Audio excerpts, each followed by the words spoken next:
Recuerda darle like, suscribirte y activar la campanita.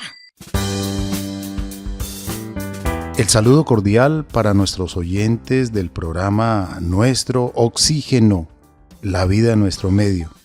Qué bueno estar con ustedes a través de este horario y también de esta emisora, de esta frecuencia de radio y también a través de estos programas que se convierten en archivo podcast.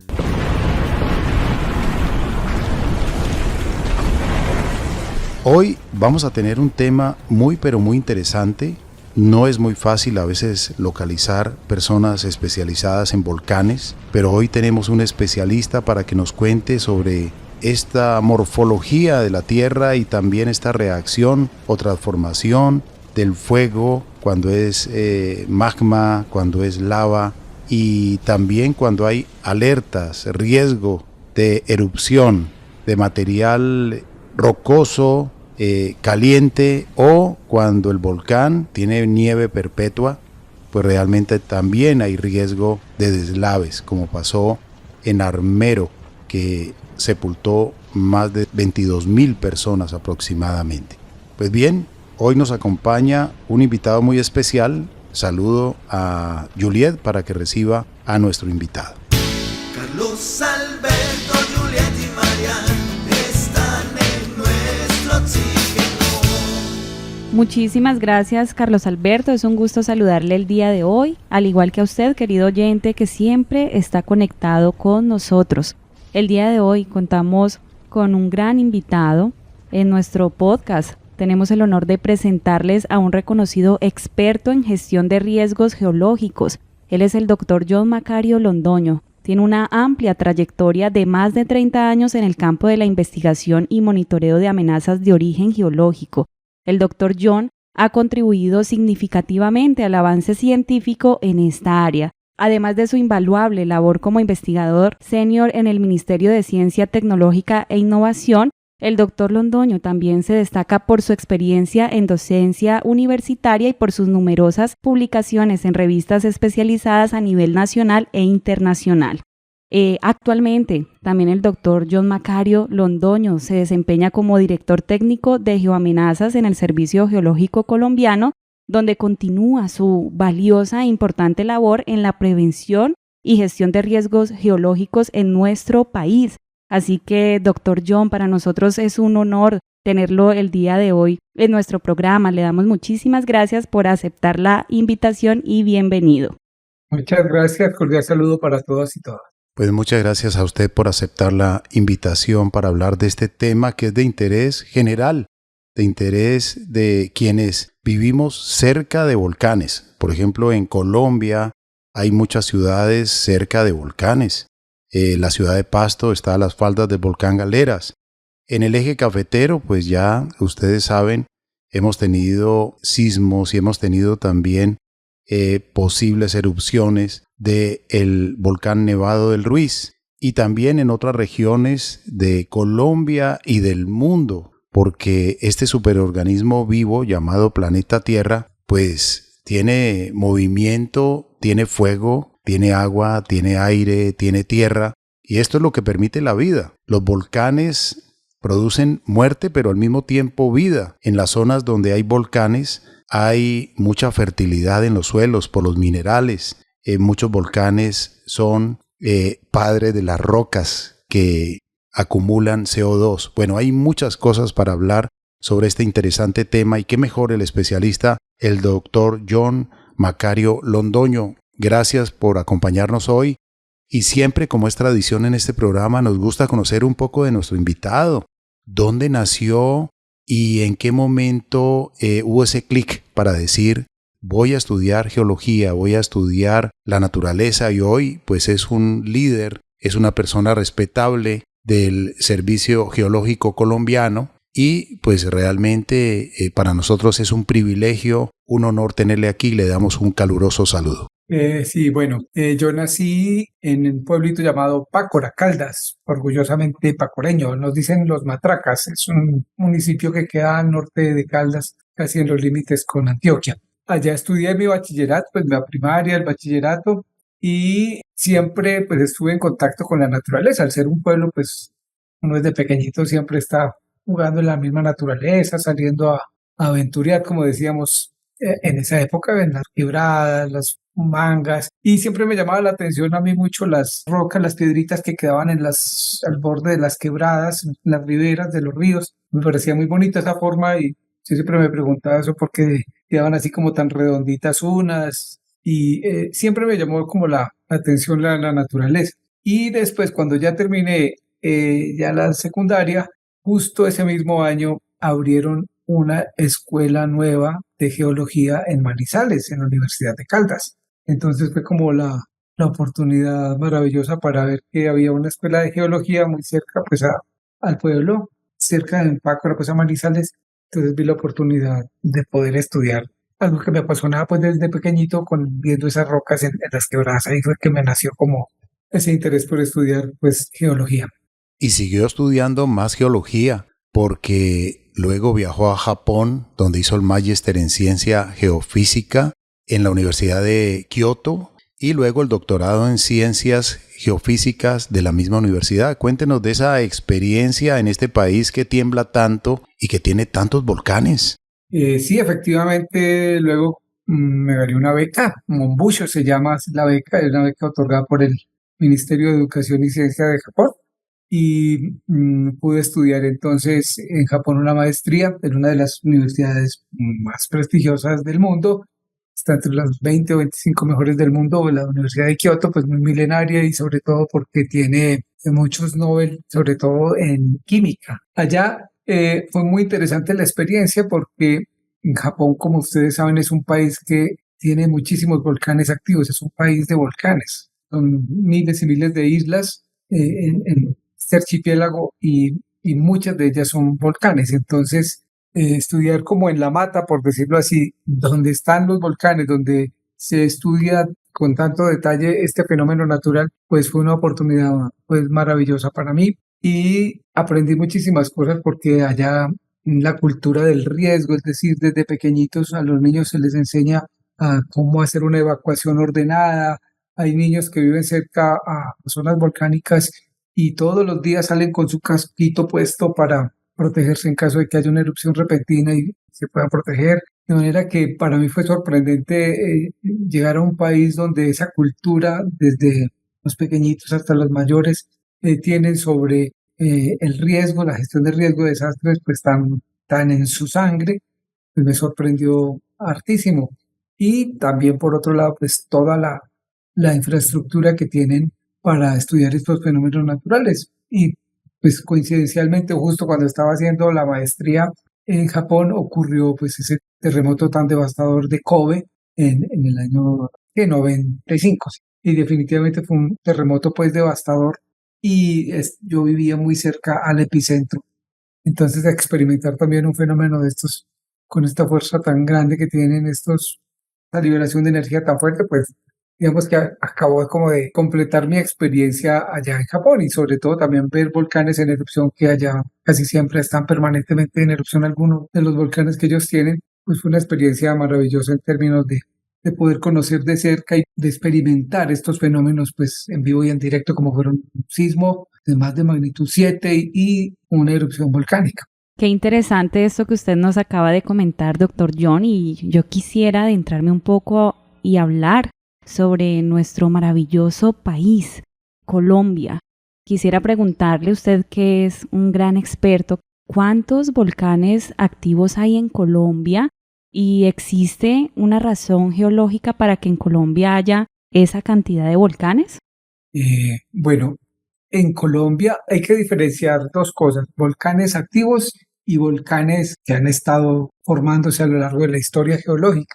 Recuerden que nosotros, cuando hablamos de historia geológica, hablamos es en cientos de años, millones de años, miles de años, no, sino de cientos de millones. Entonces, es otra escala. La escala geológica es diferente a la humana. Y Colombia, perfectamente, que se hayan identificado, hay más de 60 volcanes como mínimo, pero de esos, en este momento hay activos 25, es decir, 25 zonas con focos volcánicos que llamamos nosotros centros volcánicos, que algunos tienen varios volcanes activos ahí pegaditos, junticos, pero los llamamos, lo formamos como uno solo. Pero en general entonces podríamos decir que en este momento Colombia tiene 25 estructuras volcánicas activas que están monitoreadas por el Servicio Geológico Colombiano. Entérese del tema a tratar en cada emisión. Búsquenos en Facebook como Nuestro Oxígeno Oficial. Nuestro oxígeno con Carlos Ramírez.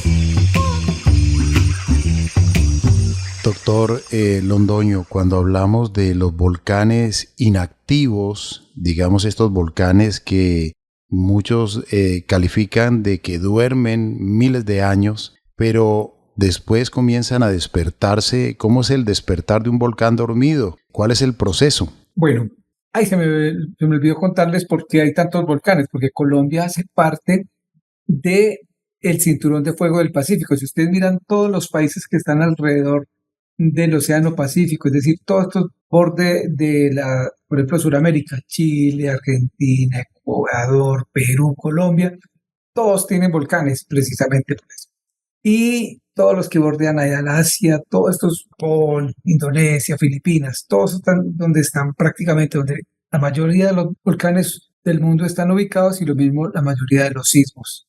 Y entonces, estos 25 volcanes que tiene Colombia activos en este momento, para que un volcán se denomine activo, es porque ha hecho una erupción en los últimos 10.000 años. Eso es algo, digamos, no absolutamente arbitrario, pero es una convención que se tiene en vulcanología.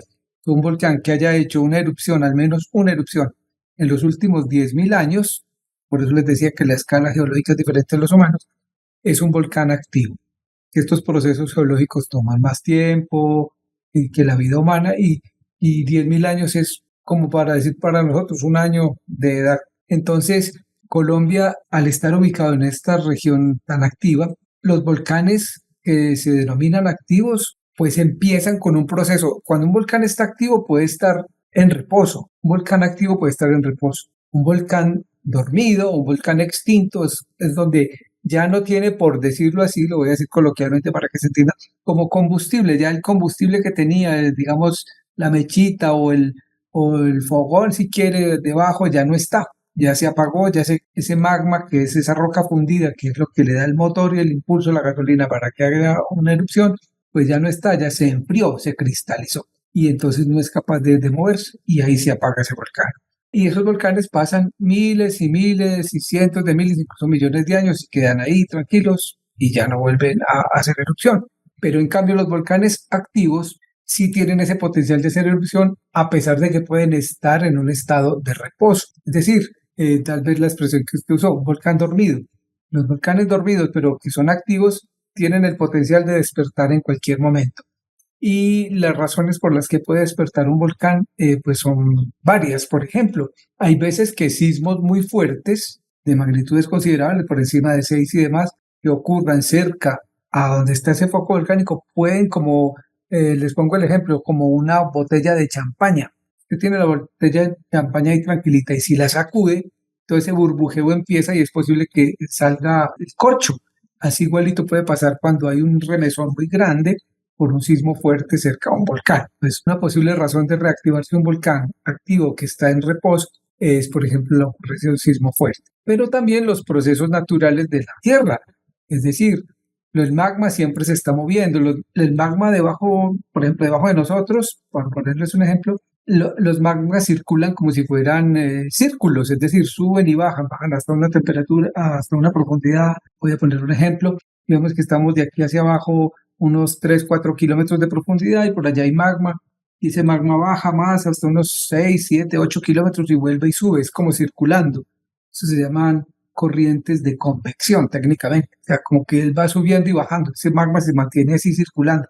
Y en el momento en que haya una oportunidad para empezar a subir más, porque las condiciones geológicas, es decir, por ejemplo, las condiciones de la temperatura, de la presión a las que están esas rocas, los gases que se empiezan a salir de ese magma, dan las condiciones apropiadas para que ese magma empiece a flotar, por decirlo así, por la densidad que tiene esa roca que está fundida, a subir y a flotar, a subir, puede generar entonces que ese volcán se despierte y empiece con unas manifestaciones que son muy típicas. Por ejemplo, cuando un volcán empieza a reactivarse, o sea, a despertar, entonces ese magma empieza como a acomodarse, como si estuviera levantándose, por decirlo así, con la espalda, como, digamos, como una persona dormida. Y entonces lo que tiene encima de la espalda empieza a empujarlo y ese empuje que hace empieza a deformar la superficie del terreno, se empiezan a agrietar, ¿sí? Las rocas empiezan a agrietarse, como se empiezan a formar fracturitas, puede salir por ahí gas. Entonces son manifestaciones, agua también. Todas esas manifestaciones son las que empiezan a dar pistas y claves de que un volcán está empezando a despertarse. Hay veces que no muestra nada, hay veces que repentinamente un volcán está totalmente tranquilo y hace una erupción, pero por lo general los volcanes empiezan a mostrar ciertos signos de reactivación antes de que hagan una erupción. Así es el proceso de una reactivación de un volcán que está en estado de reposo.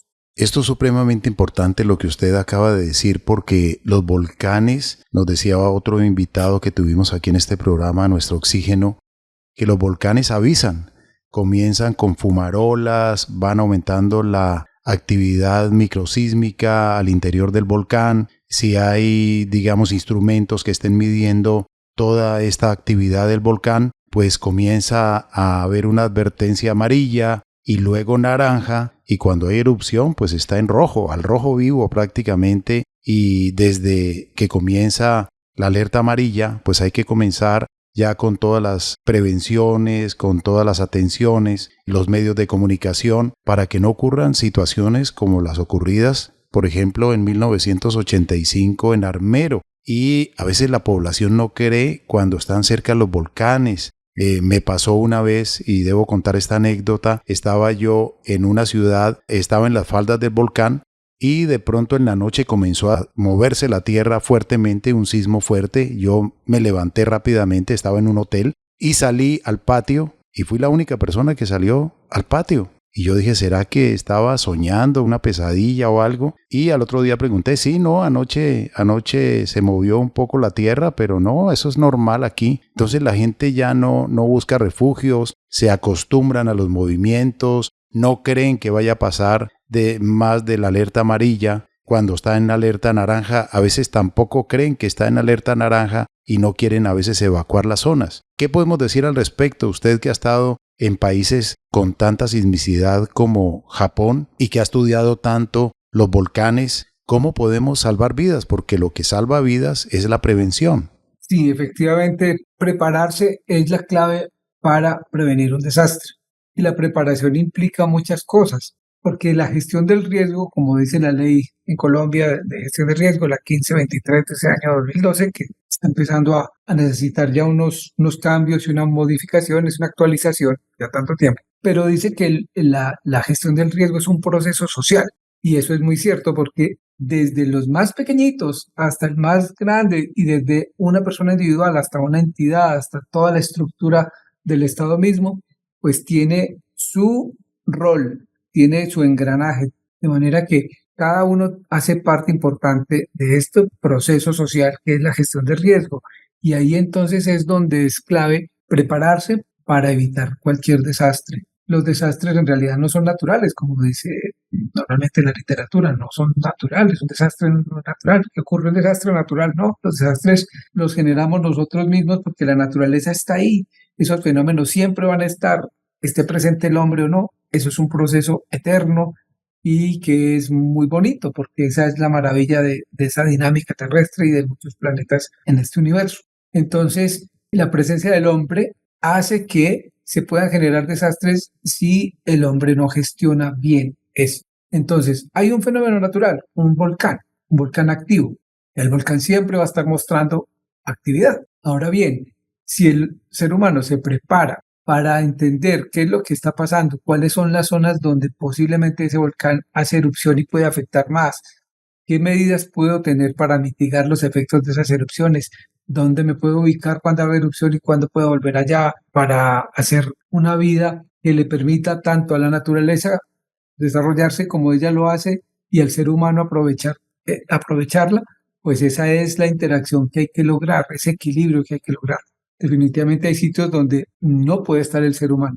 Entonces, si el ser humano insiste en estar allá en esos sitios donde la naturaleza le advierte y le dice, por aquí no se arrime porque este es mi espacio donde yo hago ciertas cosas que son letales para usted, como una erupción volcánica, y donde arraso con todo lo que esté al paso, pues son, digamos, advertencias que da la naturaleza y que si el ser humano torpemente no las tiene en cuenta, pues tristemente es cuando se producen los desastres. Por eso es tan importante conocer, por un lado, todo lo que tiene que ver con la gestión de riesgo. Cuando las personas, las comunidades entienden cuáles son los riesgos a los que están enfrentados, por ejemplo, en este caso, las erupciones volcánicas, y usan los instrumentos apropiados, como en este caso, por ejemplo, un mapa de amenaza volcánica, que son los instrumentos que nosotros entregamos a las comunidades, a las autoridades en general, un mapa que le dice a uno, mire, si el volcán hace una erupción, si este volcán hace una erupción, estos sectores se pueden afectar por estos fenómenos, un flujo piroclástico, este se puede afectar por una avalancha o lahar, este por proyectiles balísticos, que es como si fueran tirando bombas, ¿cierto? Que caen así desde el aire y demás. Si las comunidades entienden eso y saben que si el volcán hace una erupción y yo estoy parado en cierto sitio y en el mapa le dice que eso está en una amenaza alta, es muy probable que su vida corra peligro y pueda perderla. Pero si está en una zona donde la amenaza es baja, es posible que pueda hacer su vida de una manera relativamente normal y mientras esté en erupción del volcán tomar ciertas precauciones o ciertas condiciones para evitar cualquier, digamos, afectación. Entonces, es más entender la naturaleza, comprender cuáles son los riesgos y sobre todo estar preparado en caso de que ocurra una erupción en este caso, qué hacer y cuáles son las condiciones que deben tener, por ejemplo, las vías, los sitios, los refugios donde la gente se va a ubicar, cuánto tiempo tengo que estar allá, cuando vuelva, todas estas cuestiones que deben estar enmarcadas dentro de un sistema nacional de gestión de riesgo como es el que tiene Colombia, donde hay entidades que están, digamos, enfocadas en el conocimiento de esos riesgos, otras en la preparación para actuar en caso de que ocurra y en caso de que ocurra, cómo hacer una respuesta adecuada. Si eso funciona bien, ese engranaje, seguramente no va a pasar un desastre como el que ocurrió, por ejemplo, en Armero, cuando no existía nada de esto que existe hoy. Por eso es tan importante la preparación. Y una cosa bien importante, el acostumbrarse a un fenómeno, como usted decía, de las faldas de un volcán, el acostumbrarse a un fenómeno es lo peor, porque la costumbre no puede invalidar la preparación. Eso es como si uno estuviera enfermo, yo pongo un ejemplo siempre, de la presión, tiene hipertensión. Y si se acostumbra a estar hipertenso y le preguntan, ¿cómo está hoy? No, bien, ahí voy bien. Pero pues si esa hipertensión no la controla, en cualquier momento le puede dar un infarto, le puede dar un derrame cerebral y demás. Entonces, el hecho de tener la hipertensión alta ya es un problema. Y porque si un día se sienta bien, no quiere decir que no sigue teniendo la enfermedad de base. Así es lo mismo, si un volcán está activo, siempre tiene la probabilidad de hacer una erupción. Y si pasan los días, pasan los meses, pasan los años, y el volcán no hace erupción, no quiere decir que no la vaya a hacer. Y si usted se acostumbra a eso, eso es lo peor. Acostumbrarse a que el volcán no, ya ese volcán no hace nada o ese volcán está tranquilo, cuando es un fenómeno natural que en cualquier momento puede cambiar las condiciones y hacer una erupción. Por eso es tan importante uno no acostumbrarse a situaciones que pueden ser riesgosas. Lo más importante es la preparación y tener presente siempre de que si usted está viviendo en una zona que puede representar cierto peligro, las condiciones que tiene que tener siempre para evitar que lo afecte ese fenómeno son claves. Doctor John, pues definitivamente lo que usted acaba de decir es súper valioso e importante. Como usted lo mencionó, entender la naturaleza, comprender cuáles son los riesgos, tener definitivamente una mayor conciencia y preparación para hacer frente a los riesgos naturales asociados con alguna actividad volcánica o algún fenómeno natural. En este momento vamos a ir a una pequeña pausa para continuar con nuestro invitado, el doctor John Macario Londoño, para seguir hablando de estos gigantes y estos fenómenos naturales tan maravillosos. Ya continuamos aquí en el programa Nuestro Oxígeno, la vida en nuestro medio.